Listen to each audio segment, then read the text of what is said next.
Bienvenue à tous sur notre chaîne YouTube Le Guide WordPress. Vous souhaitez en apprendre beaucoup plus sur ce vaste univers de plugins, de thèmes, de scripts, de tout ce qui peut référer à WordPress? Ne vous inquiétez pas, nous allons tout vous expliquer. Je suis Lilian et je serai votre guide tout au long de cette vidéo. On va parler aujourd'hui des widgets. Je ne sais pas si vous aviez eu l'habitude de les utiliser avant la mise à jour de WordPress 6.0, mais en tout cas, ils étaient disposés d'une manière que j'estime en tout cas bien plus efficace qu'il y a maintenant. Donc, je vous montre. Pour aller donc dans les widgets, il suffit d'aller dans Apparence et Widgets. Ici, on va y retrouver donc les widgets qui sont donc sur cette forme-là, avec donc la colonne latérale ici, le bloc. Si vous êtes un nouvel utilisateur de WordPress, effectivement, vous comprendrez la nouvelle utilisation, mais si vous avez déjà des habitudes, entre guillemets, sur l'ancienne utilisation, vous pouvez être un peu perturbé et souhaiter revenir sur l'ancienne. Donc, pour rappel, la nouvelle utilisation se présente donc comme ceci. Il suffit d'ouvrir, par exemple, la colonne 2 du pied de page.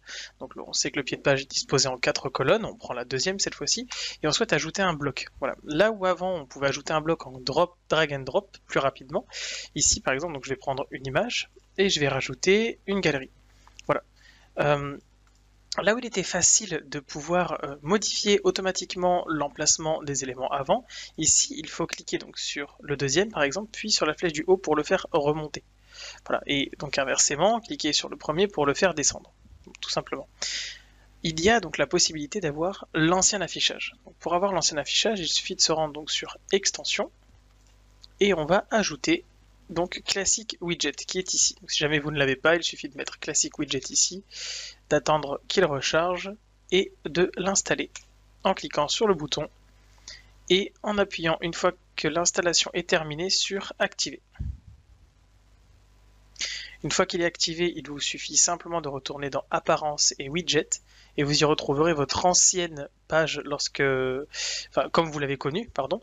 Et donc il suffit, donc comme je disais, d'aller sur par exemple la colonne du pied de page 2 et vous souhaitez avoir une image, on glisse une image à l'intérieur, des pages, on glisse des pages.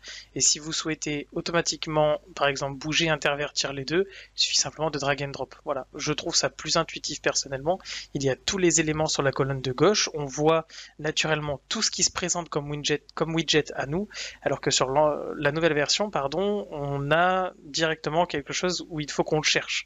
On ne sait pas ce qu'on cherche, on a besoin de parcourir la liste entière, alors que là on a une liste complète qui nous est déjà présentée sans avoir à chercher quoi que ce soit.